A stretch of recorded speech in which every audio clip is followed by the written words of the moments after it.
चहा म्हटला की त्यासोबत खारी, बिस्किट किंवा आपण चाट पापडी किंवा साधी पापडी अशा बऱ्याच कुरकुरीत स्नॅक्स खातो.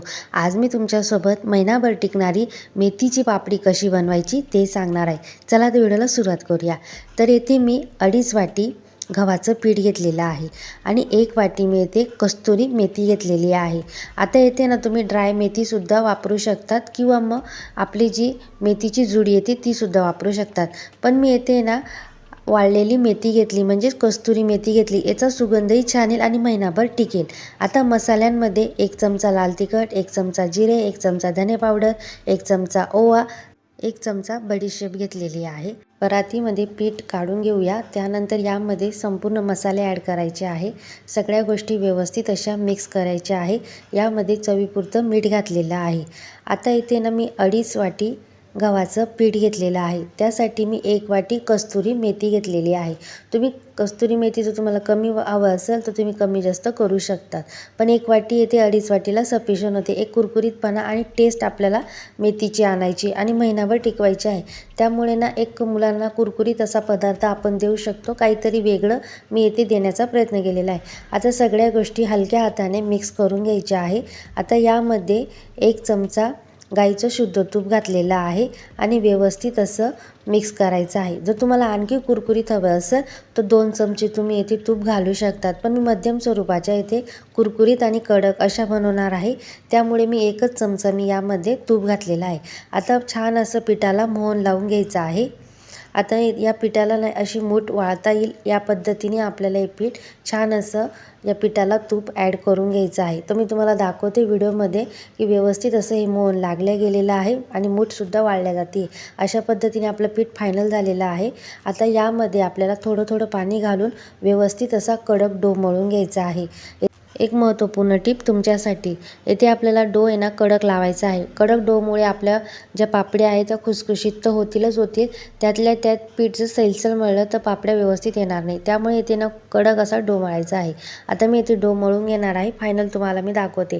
तर अशा पद्धतीने आपला फायनल असा डो येथे रेडी झालेला आहे आणि बाजूला आपण 1 वाटी गव्हाचं पीठ घेतलेलं आहे लावण्यासाठी. आता एक गोळा काढून घ्यायचा आहे.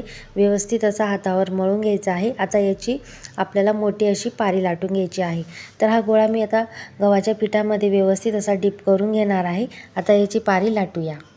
तर येथे मी मोठी अशी चपाती लाटून घेणार आहे. एक महत्त्वपूर्ण टिप तुमच्यासाठी, जर तुम्हाला अशी पापडी पातळ हवी असेल तर तुम्ही थोड्या प्रमाणामध्ये मोठी अशी चपाती करू शकतात आणि तिला ना पातळ ठेवू शकतात. आणि जर तुम्हाला मध्यम स्वरूपाची पापडी हवी असेल तर तुम्ही थोडीशी ना ही जी आपली चपाती असणार आहे ती मध्यम स्वरूपाची जाड बनवायची.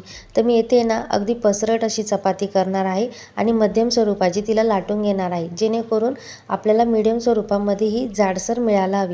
आता एक ग्लासच्या साहाय्याने मी इथे छोट्या छोट्या पुऱ्या पाडून घेणार आहे आणि पुढच्या स्टेजला आपण या पुऱ्या पाडल्यानंतर यावर सुरीच्या साहाय्याने व्यवस्थित असं छिद्रे पाडून घ्यायचे आहे आणि एक्स्ट्राचं जे पीठ आहे ते मी काढून घेणार आहे.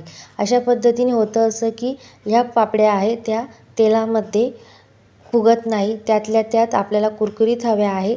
त्याच्यामुळे ना ह्या पापड्यांना आपण छिद्रे पाडून घेणे गरजेचं आहे. आता सगळं एक्स्ट्राचं पीठ मी इथे काढून घेतलेलं आहे. तर इथे मी तुम्हाला अगदी जवळून दाखवते की कशा पापड्या आपण इथे करून घेतलेल्या आहे. तर या पापड्या मी सगळ्या एका प्लेटमध्ये काढून घेणार आहे आणि आता मी फायनल अशा आता या तळणीसाठी रेडी करून घेतलेल्या आहे. आता आपण या पापड्या तळून घेऊया. तर कढईमध्ये हलकंसं गरम सुरुवातीला केलेलं आहे तेल. तर तेल हलकं गरम आहे. हलक्या गरम तेलामध्ये आपल्याला या पापड्या सोडायच्या आहे. एक महत्त्वपूर्ण टिप, सुरुवातीला मी हलकं गरम तेल ठेवलेलं होतं. हलक्या गरम तेलामध्ये जर तुम्ही पापड्या तळल्या तर त्याला थोडा जास्त वेळ लागतो, पण या पापड्या थोडासा कलर सोडतात. त्यामुळे ना आपल्याला ना टेम्परेचर थोडंसं मीडियम स्वरूपामध्ये हाय ठेवायचं आहे. खूप जास्त थंडही नाही, खूप जास्त मध्यमही नाही. तर अगदी 30 ते 40% तुम्ही येथे तेल हे हाय ठेवू शकतात, जेणेकरून त्याला हाय हीट पण येते. त्यातल्या त्यात व्यवस्थित असं ज्या पापड्या आहे त्या व्यवस्थित अशी पकड धरतात. त्यामुळे ना खूप जास्त नॉर्मल असं थंड तेलामध्ये सुद्धा ॲड करू नका. मध्यम स्वरूपाचं तेल असावं.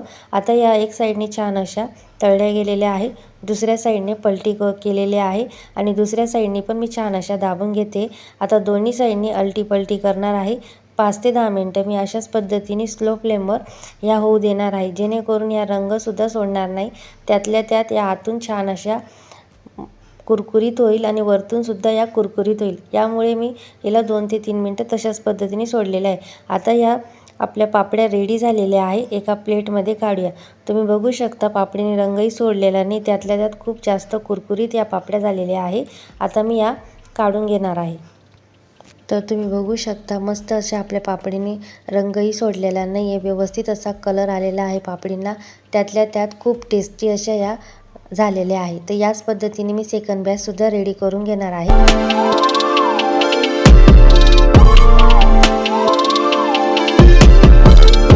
मित्रांनो, अशा पद्धतीने आपल्या महिनाभर टिकणाऱ्या मेथीच्या पुऱ्या, तेही गव्हाच्या पिठाच्या रेडी झालेल्या आहे. अतिशय हेल्दी ही रेसिपी झालेली आहे. त्यातल्या त्यात महिनाभर तुम्ही स्टोअर करू शकतात. अतिशय कुरकुरीत होते आणि रंग कसा व्यवस्थित आणायचा आहे त्याबद्दल मी तुम्हाला इथे सांगितलेलं आहे. त्यानंतर याचा तळण्याची प्रोसेससुद्धा मी तुम्हाला सांगितलेली आहे. काही बारीक टिप्स दिलेल्या आहेत, ते नक्की फॉलो करा. मुलांना तुम्ही चहासोबत देऊ शकतात किंवा हलक्याशा बुकेमध्ये देऊ शकतात आणि चाट पापडीमध्ये सुद्धा तुम्ही तयार करून देऊ शकतात. इतक्या सुरेख पद्धतीने ही गव्हाच्या पिठाची मेथीची पापडी झालेली आहे. व्हिडिओ कसा वाटला नक्की कमेंटमध्ये सांगा. व्हिडिओ थोडा जरी आवडला असेल तर लाईक करा, शेअर करा, कमेंट करा. चॅनलवरती नवीन असाल तर सबस्क्राईब करायला विसरू नका. भेटूया एका नवीन व्हिडिओमध्ये.